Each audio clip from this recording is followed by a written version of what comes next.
This is World News Tonight with Peter Jennings. Good evening. The Iraqis called it a symbolic release and a goodwill gesture, but General Schwarzkopf hadn't left them much choice. And so the war finally ended today for 10 Allied prisoners of war. 6 Americans, 3 British pilots, and 1 Italian. They are the first POWs to be released by Iraq. In return, the Allies will release 300 Iraqi POWs tomorrow. The beginning of a lopsided process to disengage the Allied forces from the Iraqi army they crushed so decisively on the battlefield. Our first report tonight is from Baghdad, and here's ABC's John Donovan. This was the moment of their release to Red Cross officials in Baghdad. 3 had previously been listed as missing. Some had been seen before, making command appearances on Iraqi television. The American pilot, Jeffrey Zahn, and a British pilot, John Peters. The group also included the only woman soldier captured in the war, Melissa Rathbun-Neely, an American. Together they were put on display for TV cameras in a Baghdad hotel, a moment that seemed more uncomfortable for some than for others. After lunch and a visit from a doctor, they began their journey out of Iraq. Red Cross officials say that until today, all requests for information on prisoners of war had been met with silence. They have yet to be told how many are still held here. We have no figures at all yet. As I said, we are in the process of discussing this with the Iraqi authorities and are optimistic to progress rapidly. Tonight, the Red Cross convoy reached Jordan, delivering the 10 now former prisoners to representatives of their governments. Meanwhile, on Iraqi television, which began broadcasting again over the weekend, Saddam Hussein was seen for the second time in 2 days, meeting with ministers and officials of his party. The television also announced a pardon for all soldiers who failed to report for duty in the Gulf War or who deserted, provided they return to base within 7 days.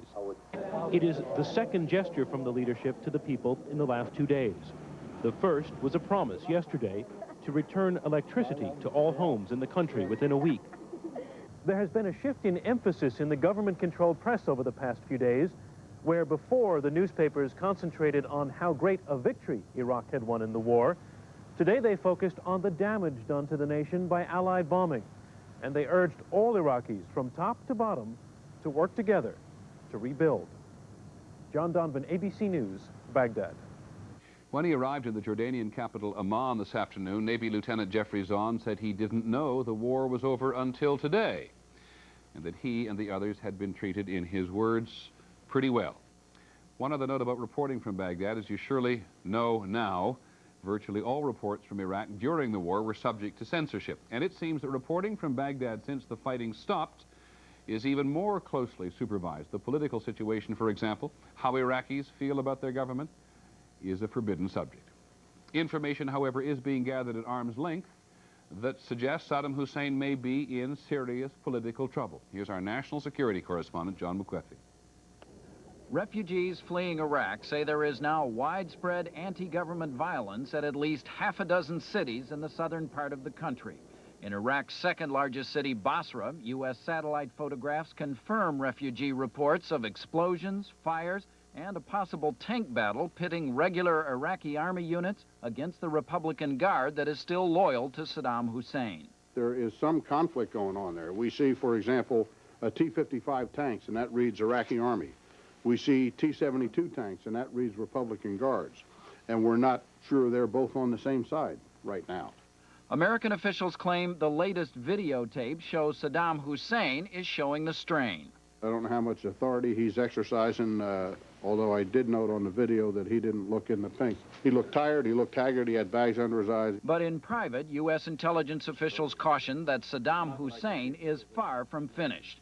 Evidence indicates he still has control of his secret police and has moved 10 to 15,000 troops from the border with Turkey south to Baghdad just to make sure there are no large protests there. When it comes to surviving, Saddam Hussein has shown he has few rivals.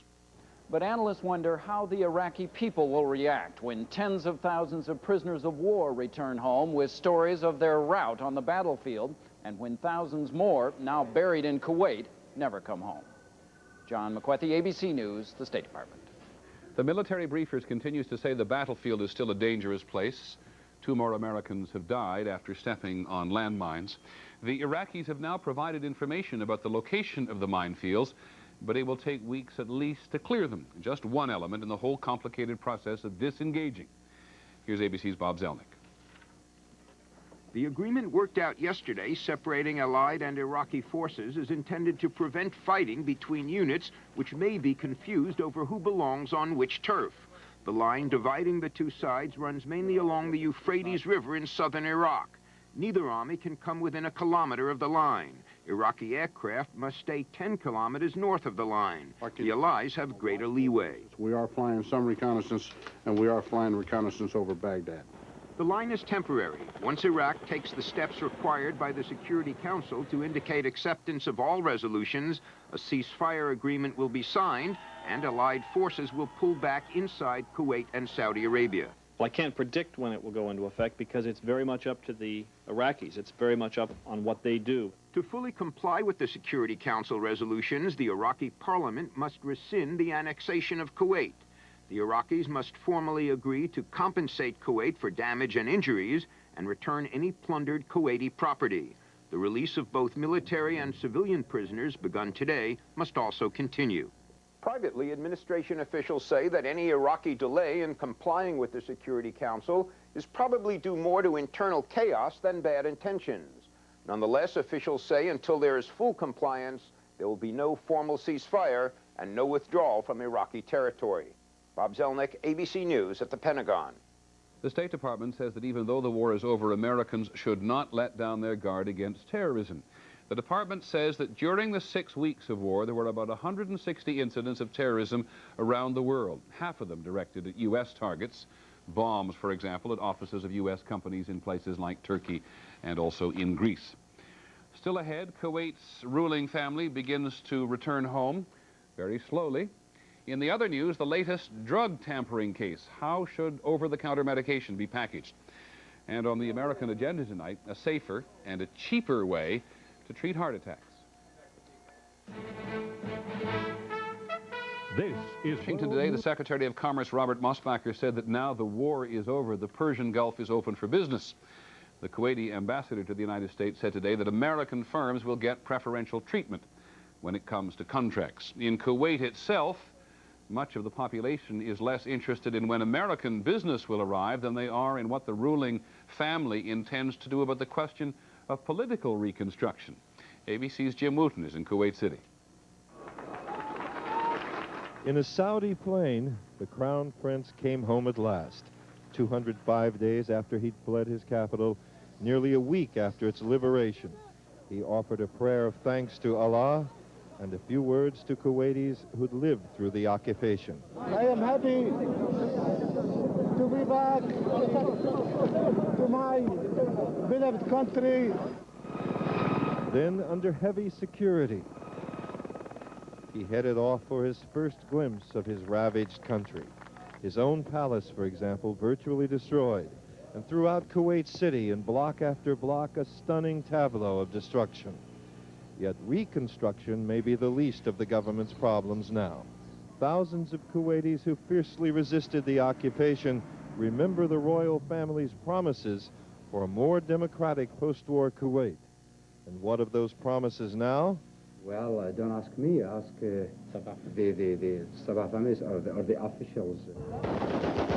Some of the resistance weapons taken from Iraqis now provide the music of celebration in the streets. Endlessly euphoric victory parades that have brought the city to the very edge of chaos. Like Beirut in another day, independent militia have formed, reluctant to give up their guns, eager to exact revenge on Palestinians suspected of collaborating with the Iraqi occupation. But these Palestinian boys were more concerned about what was once their favorite spot in the city, an amusement park destroyed by the Iraqis. It's just for kids, says Mohammed. We don't know why they blew it up. Sammy, tell me what you think about Iraqi soldiers. They are garbage, he says. And while many Palestinians in Kuwait agree, the smallest confrontation could ignite new violence against them in a country already literally burning. Yet when the oil wells are extinguished and the electrical power restored and the supermarket shelves restocked, then many Kuwaitis believe the royal family will understand that in order to keep its power, it must also keep its promises. Jim Wooten, ABC News, Kuwait City.